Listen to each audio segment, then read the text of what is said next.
जय हिंद बेटा। सिद्धिविनायक संग्रिया के YouTube चैनल पर आपका स्वागत है। आज हम बात कर रहे हैं स्माइल प्रोजेक्ट से प्राप्त कक्षा 12 भूगोल विषय के दूसरे पेपर पर, जिसमें आज हमें जो 10 प्रश्न प्राप्त हुए हैं स्माइल के।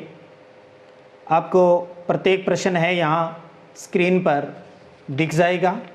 और अब हम बात करते हैं भी उसमें किस प्रकार से और कितना उत्तर आपको लिखना है। तो शुरू करते हैं।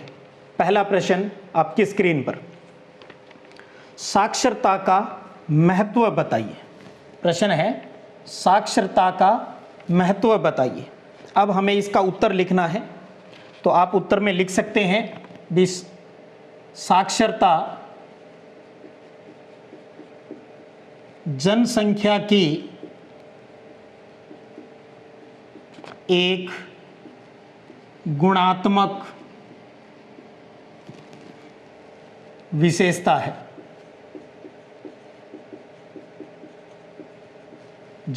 साक्षरता जनसंख्या की एक गुणात्मक विशेषता है। किसी क्षेत्र के सामाजिक, आर्थिक विकास का ज्ञान कराने में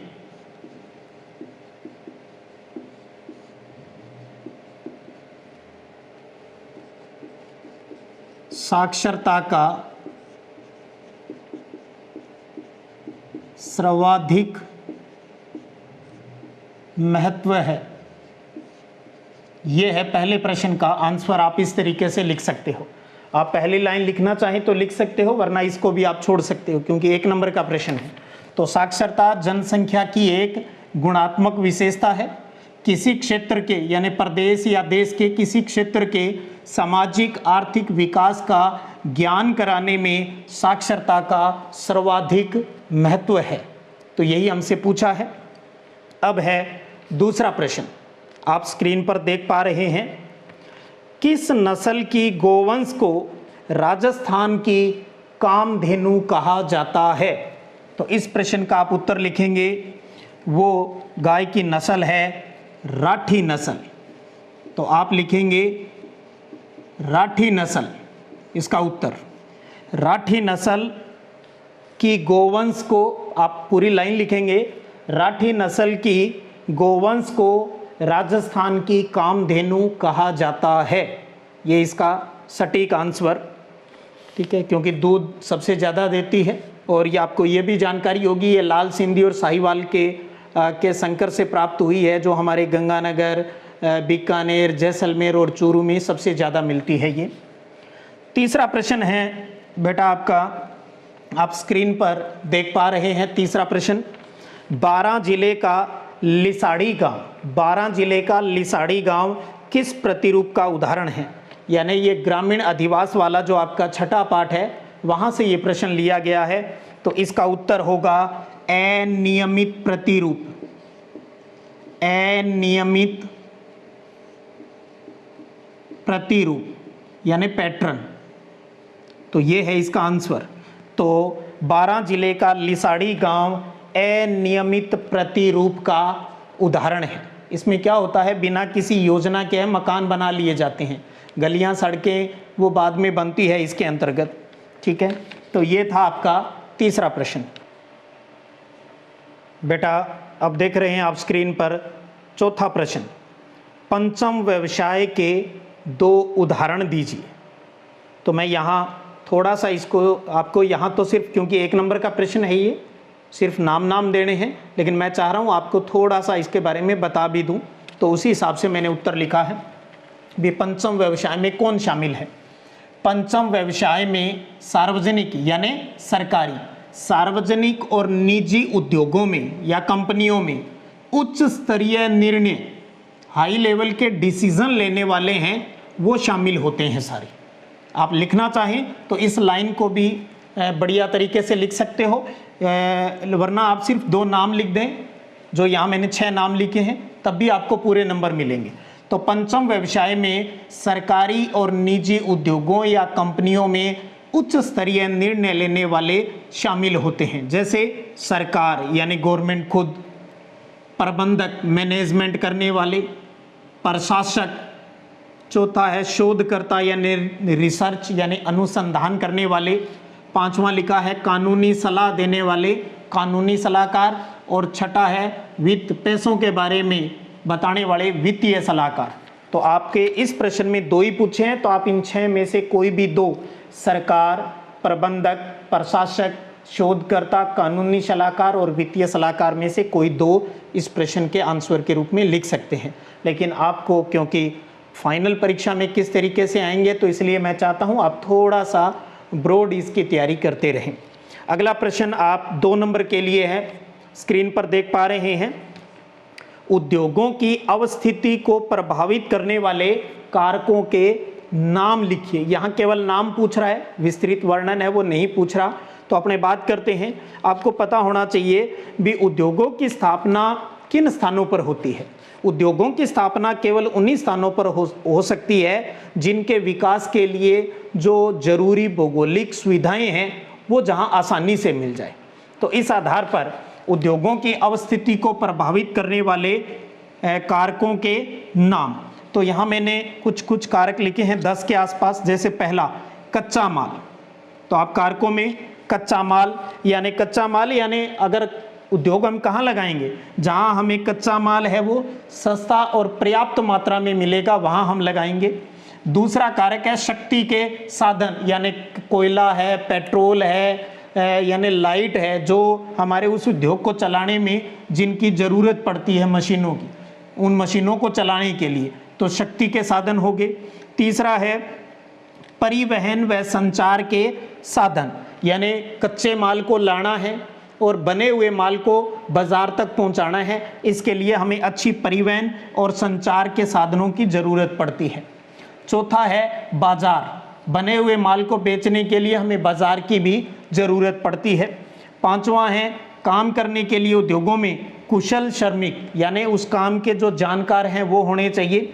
छठा है हमें उद्योग लगाने के लिए अपने कर्मचारियों की सैलरी है, परिवहन का है, वो सारा खर्चा जो हमारा लगेगा उसके लिए हमारे पास पर्याप्त धन यानी पूंजी होनी चाहिए। ठीक है। सातवां है जलापूर्ति, यानी क्योंकि उद्योगों में पानी भी बराबर मात्रा में चाहिए तो इसलिए जलापूर्ति जहां अच्छे तरीके से हो वहां हम उद्योग लगाएंगे। जलवायु, तो जहां की जितनी जलवायु स्वास्थ्य के लिए अच्छी होगी तो श्रमिकों का जो स्वास्थ्य है वो अच्छा रहेगा। ठीक है, तो ये भी उद्योगों को प्रभावित करता है। उसके बाद जिस जगह आप उद्योग लगा रहे हो वो भूमि आपको कम रेट में यानी सस्ते रेट में आपको मिल जाए।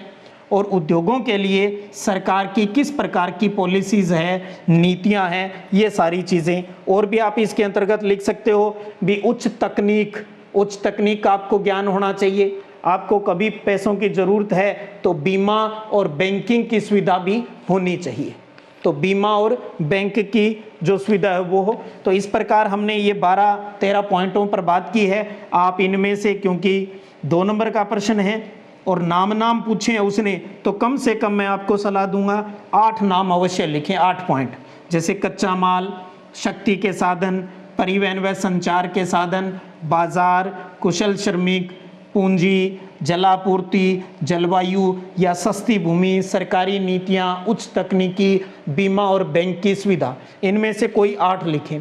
और अगर आप 8 नहीं लिख रहे, आप कम लिख रहे हो, 4 लिख रहे हो, तो मैं आपको ये सलाह दूंगा फिर कम से कम एक लाइन इनके बारे में आप साथ में और लिख दीजिए, ताकि आपके उत्तर लिखने के तरीके से कॉपी जांचने वाले टीचर पर पॉजिटिव इफेक्ट है वो पड़े।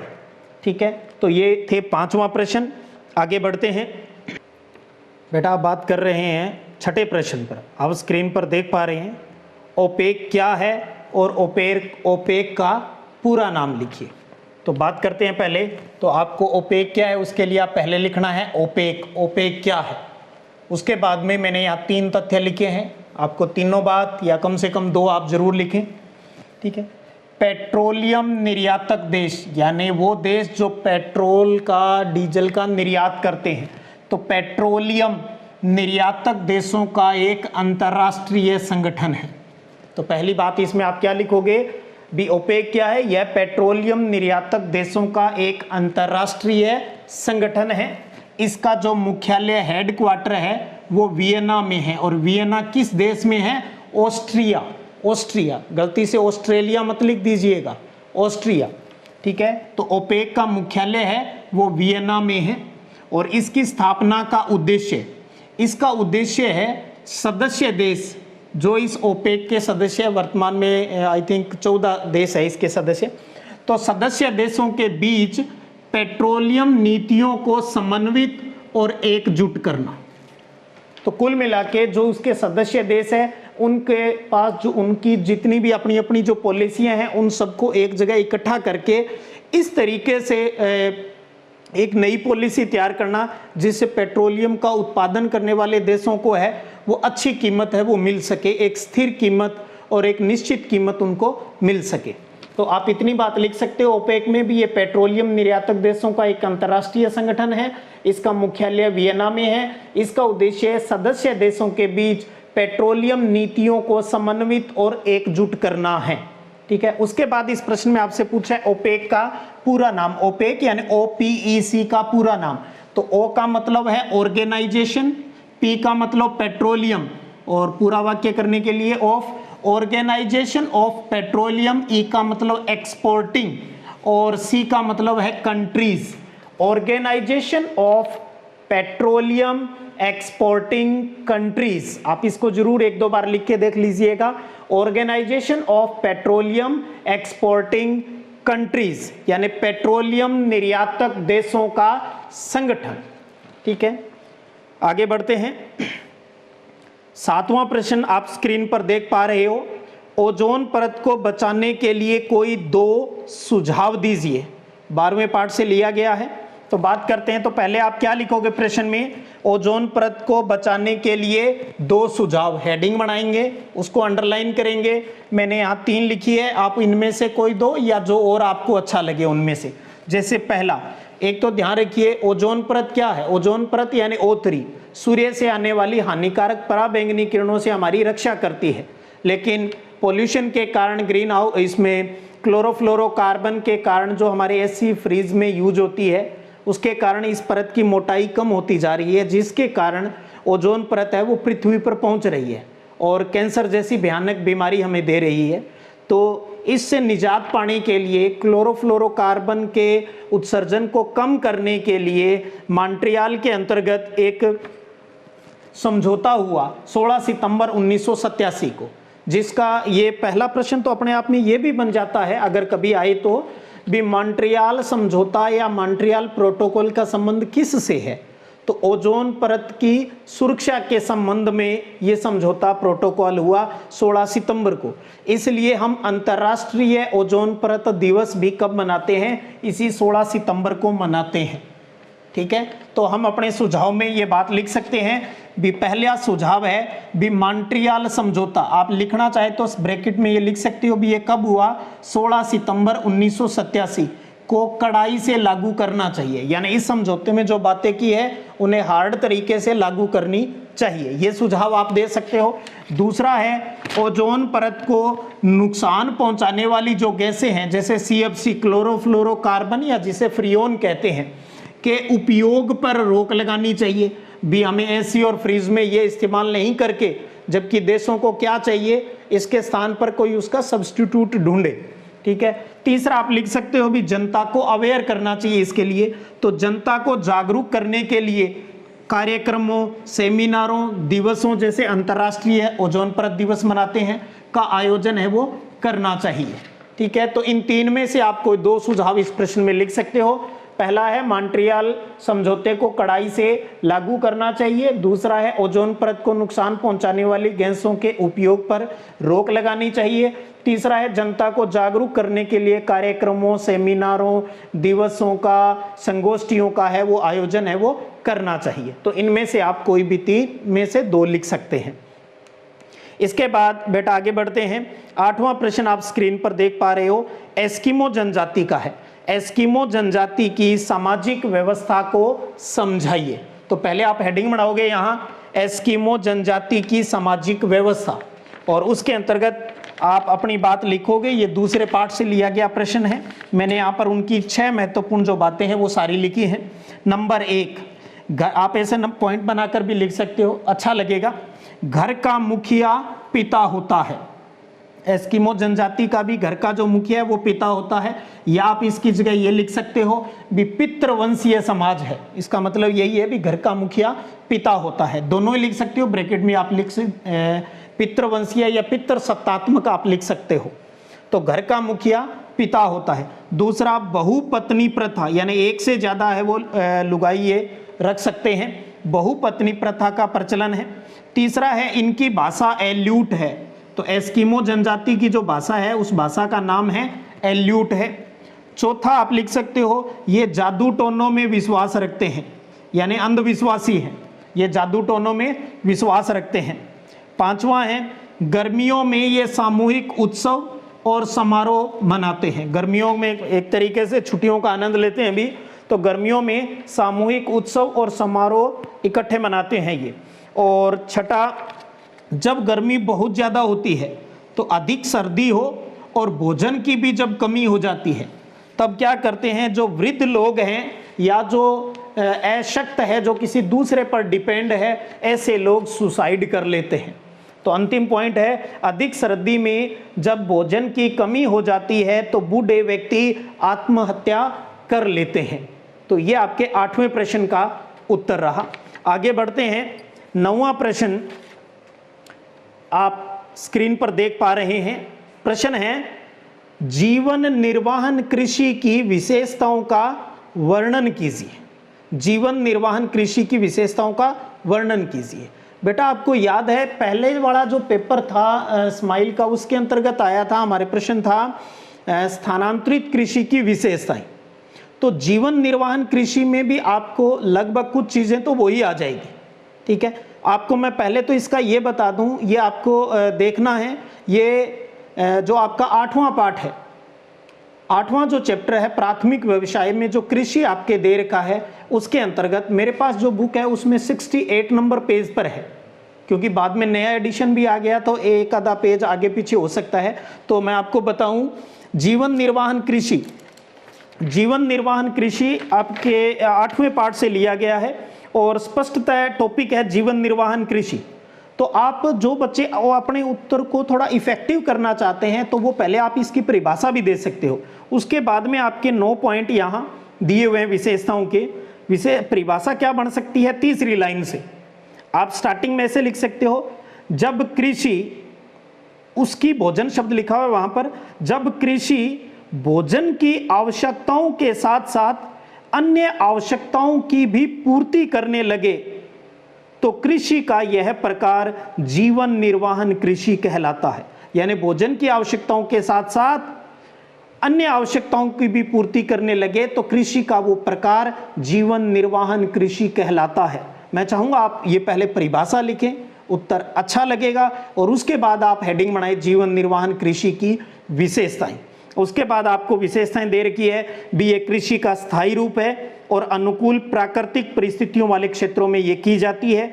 दूसरा, कृषि भूमि पर जनसंख्या के दबाव के कारण भूमि का गहनतम अर्थात अधिकतम उपयोग होता है। कृषि की गहनता यानी अधिकता इतनी है कि वर्ष में 2 या 3 फसलें हैं वो ली जाती है। भूजोत यानी खेती के जो जमीन है वो छोटे आकार की है और छितरे हुए होते हैं, बिखरे हुए होते हैं। मानवीय श्रम के भरपूर उपयोग के साथ साथ अब कृषि यंत्रों का भी उपयोग किया जाने लगा है। उन्नत बीजों, रासायनिक उर्वरक और कीटनाशक दवाओं का प्रयोग भी अब उत्पादनता को बढ़ा रहा है। सिंचाई सुविधाओं का विस्तार हुआ है और फसल चक्रण का भी अनुसरण किया जाता है, यानी बदल बदल के फसल है वो बोई जाती है। सघन जनसंख्या के कारण मुख्यतः खाद्यान्नों का उत्पादन होता है, अधिक जनसंख्या के कारण। और 9वां है, इस प्रकार की कृषि मानसून एशिया के घने बसे क्षेत्रों में की जाती है। तो इस प्रकार की ये जो कृषि है वो मानसून के टाइम एशिया के घने बसे क्षेत्रों में की जाती है। आप 10वां और बनाना चाहें तो जीवन निर्वाहन कृषि के 2 प्रकार हैं, चावल प्रधान निर्वाहन कृषि और गेहूं प्रधान निर्वाहन कृषि। तो ये 10 पॉइंट आपके यहाँ पर हैं। इनमें से आपको जो बढ़िया लगे कम से कम आप पहले तो आप पूरे तैयार कीजिए इनको, ठीक है। फिर अगर 3 नंबर का आता है तो कम से कम आप 6, 7, 8 लिखिए।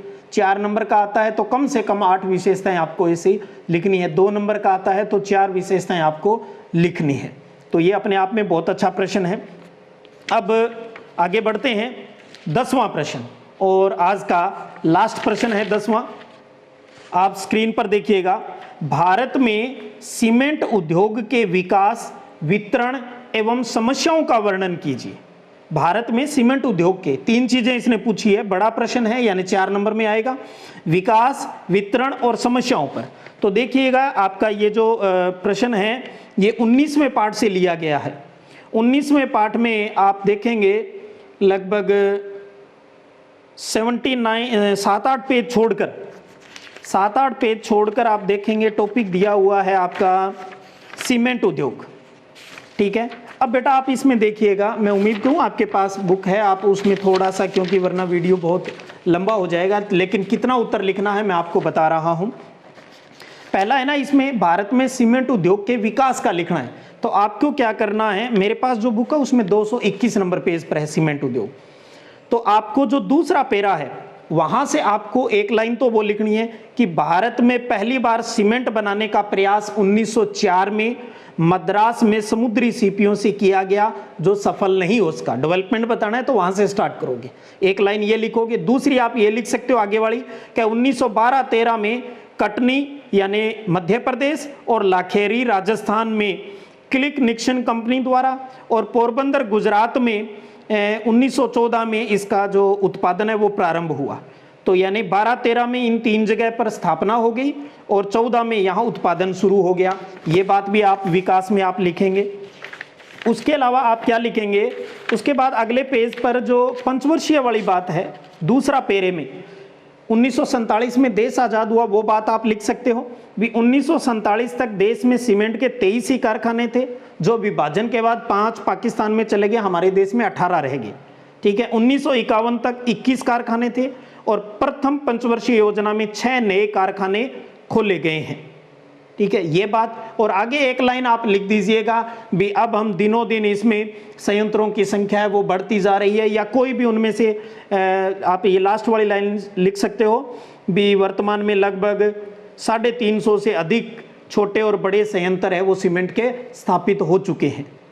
तो 1904 में पहले वाली, 12-13 में बाद वाली, फिर देश आज़ाद हुआ तब क्या था, 1951 में क्या हुआ, पंचवर्षीय योजना में हमने 6 नए बनाए। ये बातें आप 5-7 लाइनें इसमें लिखोगे तो वो विकास वाले पॉइंट में शामिल हो जाएगी। उसके बाद बेटा आपसे पूछा है क्या, वितरण, सीमेंट उद्योग का वितरण बताना है। ठीक है, और एक छोटा प्रश्न बन के अगर आ जाए भी, सीमेंट उद्योग का स्थानीयकरण कहाँ ज़्यादा होता है, यानी कहाँ ज़्यादा लगाए जाते हैं, जहाँ पर पत्थर और कोयला जो इसके लिए मटेरियल चाहिए, जो चूना पत्थर है और कोयला जहाँ पर ज़्यादा मिलता है वहीं पर ये ज़्यादा होता है। तो वितरण में आपको दे रखे हैं तमिलनाडु, मध्य प्रदेश, आंध्र प्रदेश, राजस्थान, गुजरात, झारखंड, उत्तर प्रदेश और कुछ और राज्यों का ब्यौरा दिया है। तो आपको उन राज्य के बारे में लिखना है, उनकी मेन लोकेशन के बारे में, और एक एक लाइन उनके अंदर जो ये वर्णन है वहाँ से आपको वितरण के बारे में लिखना है। और सबसे लास्ट में है सीमेंट उद्योग की समस्याएं। सीमेंट उद्योग की समस्याओं में 4 लाइनें आपके यहाँ लिखी हुई है। भारी पूंजी लागत है इसमें भी, उसमें खर्चा ज़्यादा लगता है। बिजली और कोयले की उपलब्धता अनिश्चित है, अभी टाइम पर न बिजली आती न कोयला मिल पाता है। माल डिब्बों की निरंतर कमी है, मालगाड़ी वाली बड़ी समस्या है। और पर्याप्त जल की कमी है, जैसे राजस्थान और गुजरात में खूब है ये, लेकिन पानी की यहाँ पर कमी है। तो ये 4 समस्याएं आप इसके अंतर्गत ऐड कीजिए। तो बेटा ये था स्माइल भूगोल का दूसरा पेपर, और आपको मैंने आज ये बताने की कोशिश की भी इनका उत्तर किस तरीके से आप सटीक लिखोगे, आपके परीक्षा में ज़्यादा अच्छे नंबर आएंगे। तो आप इस चीज़ का आनंद लीजिए, पढ़ते रहिए, बढ़ते रहिए। जय हिंद।